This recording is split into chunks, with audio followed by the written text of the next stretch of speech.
Shootings are up in Grand Rapids, but by how much? Target 8's been digging into the numbers, and 24-hour News 8's Danny Carlson found it may not be as clear-cut as you'd think. Danny?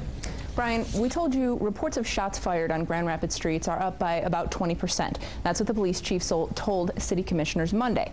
But we got our hands on some different numbers, so we wanted to know why the discrepancy. If you hear the sound once in your neighborhood, it's too many times. Gunshots, the sound of chaos at last year's 4th of July event, the panicked crowd.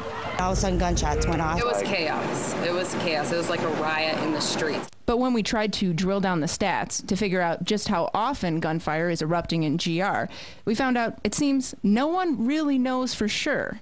Some of the gunshots may turn out to be a homicide. Other times it turns out to be fireworks. So it becomes a broad category. Consider the internal numbers obtained by Target 8 investigators. It shows there were about 300 shootings in the city limits last year, a number up about 35% from 2010, a different number than the one Chief Kevin Belk reported to the City Commission.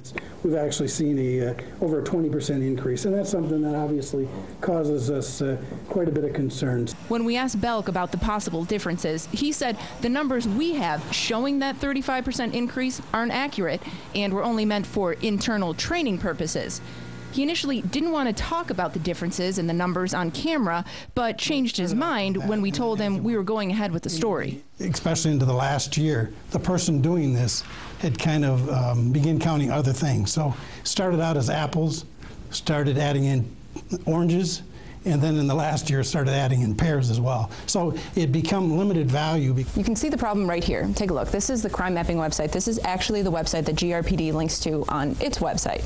All of these reports are based off of preliminary reports from officers out on the street. So if we pull up all of the weapons offenses here in town, you can see this is anything from firing a weapon carelessly to having an illegal gun. But since some shootings can be classified as aggravated assaults, when we pull up the assault numbers here in Grand Rapids, you can see those numbers go sky high, but not all of these assaults necessarily have anything to do with a gun. And shootings, just discharging a weapon, isn't something that the FBI makes local departments keep track of, so we're told there's no uniform way to keep track of them, and never has been.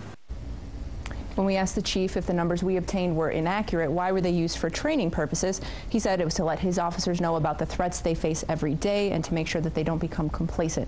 When we asked the chief if he will continue releasing yearly numbers about shooting, which he didn't do last year, he told me he will when it's appropriate.